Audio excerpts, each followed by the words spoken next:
श्री लंबोदर गजबदन जय जय श्री गणेश। विघ्न हरण मंगल करण काटो सकल कलेश।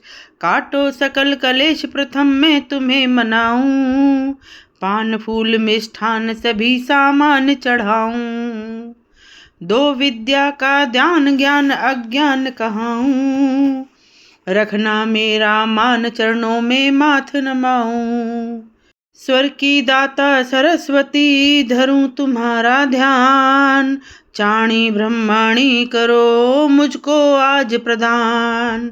गुरु गोविंद के गही चरण न्याऊं चरणों मात।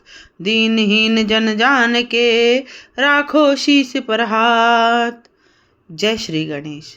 दोस्तों, गणेश वंदना के साथ हम कार्तिक महामात्य का आरंभ करते हैं।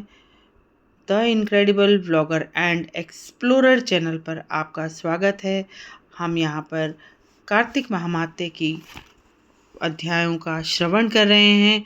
आज मैं आपको दूसरे अध्याय का श्रवण कराऊंगी। आप सभी बड़े ध्यान से एकाग्रचित होकर आप इस अध्याय का श्रवण करें।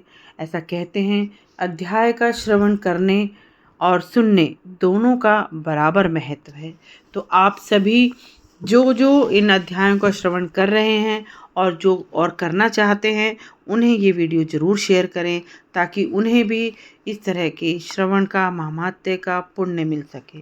तो दोस्तों, शुरू करते हैं दूसरा अध्याय। ब्रह्मा जी बोले, हे पुत्र, तुलसी की मंजरी सहित भगवान शालिग्राम का जो एक बूंद चरणामृत पान करता है, वह ब्रह्म हत्या बड़े बड़े पापों से मुक्त होकर वैकुंठ को प्राप्त कर लेता है। इसमें कोई संदेह नहीं है। जो भगवान शालिग्राम के प्रतिमा के आगे पितरों का श्राद्ध करता है, उसके पितरों को भी वैकुंठ प्राप्त हो जाता है। जो भगवान श्री शालिग्राम की मूर्ति दान करता है, उसे समस्त पृथ्वी के दान का फल प्राप्त होता है। जो श्री कृष्ण शालिग्राम की प्रतिमा को बेचता है, वह महान कष्ट भोगता है। इसलिए श्री शालिग्राम की मूर्ति को बेचना नहीं चाहिए। श्री विष्णु भगवान का पूजन शंख के जल से करना चाहिए। श्री शिव जी का पूजन विल पत्रों से करना चाहिए। सूर्य का तुलसी से, गणेश जी का पूजन धतूरे के फूलों से, श्री विष्णु का पूजन कमल के पुष्पों से तथा श्री महालक्ष्मी का पूजन मालती अथवा चंपा के पुष्पों से करके प्राणी परम पद को पाता है। और जो भगवान की अति प्रिय तुलसी की पूजा करता है, उसकी महिमा का वर्णन कोई भी नहीं कर सकता। वह जन्म मरण के अपार कष्ट से मुक्त हो जाता है। जिसकी मृत्यु तुलसी माला धारण किए होती है, वह जीव बिना किसी रोक टोक के सीधा बैकुंठ धाम को जाता है। जो तुलसी की छाया में अपने पितरों का श्राद्ध करता है, उसके पितरों को अक्षय तृप्ति हो जाती है। तुलसी का सिंचन गंगा यमुना तथा नर्मदा में स्नान करने के समान होता है।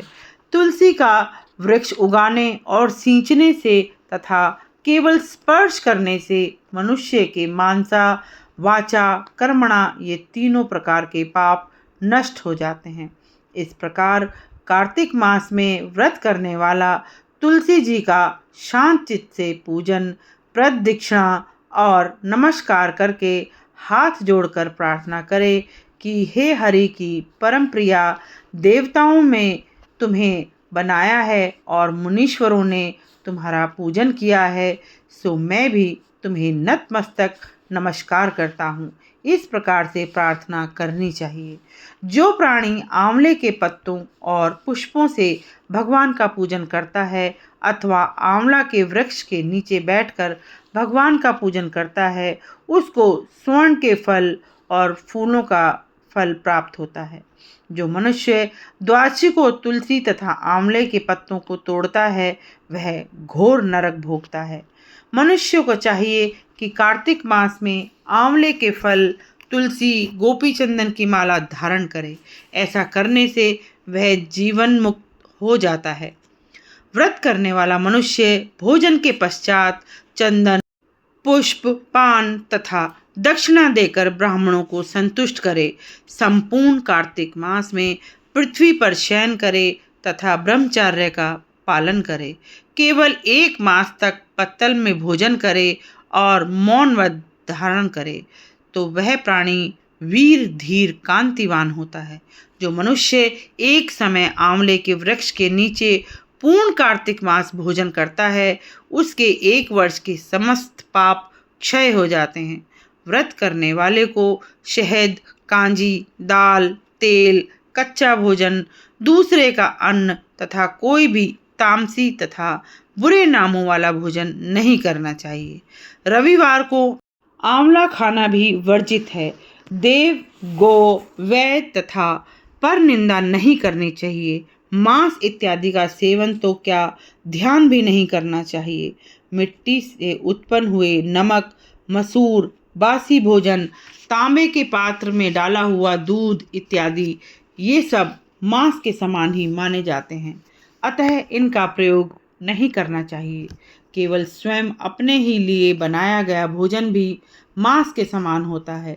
लहसुन, प्याज, पृथ्वी का फूल, गोभी इत्यादि, गाजर, जंगली घिया, बैंगन, पेठा तथा दोबारा पकाया हुआ भोजन ये सब व्रत में नहीं खाने चाहिए। रजस्वला स्त्री, मलेच्छ, पतित तथा पाखंडी आदि से भूलकर भी बात नहीं करनी चाहिए।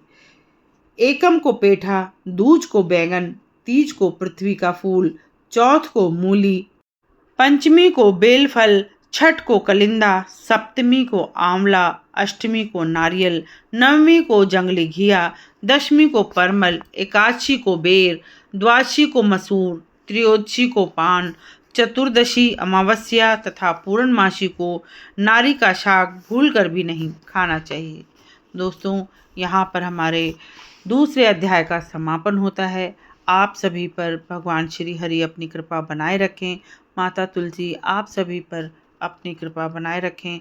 आप जिस तरह से इसमें बताया गया है, आप उन विधि विधानों से हो सके तो कार्तिक मास की पूजा करें, कार्तिक मास को समझें, कार्तिक मास का महत्व मानें और कार्तिक मास का पूजन करके उसके महत्व को और दुगना करें और अपने आप को भगवान से जोड़ें। इसी विश्वास के साथ मैं आज का वीडियो समाप्त करती हूँ। आप सभी पर भगवान अपनी कृपा बनाए रखें। आप सभी की सभी मनोकामनाएं पूर्ण हों। जय श्री कृष्ण।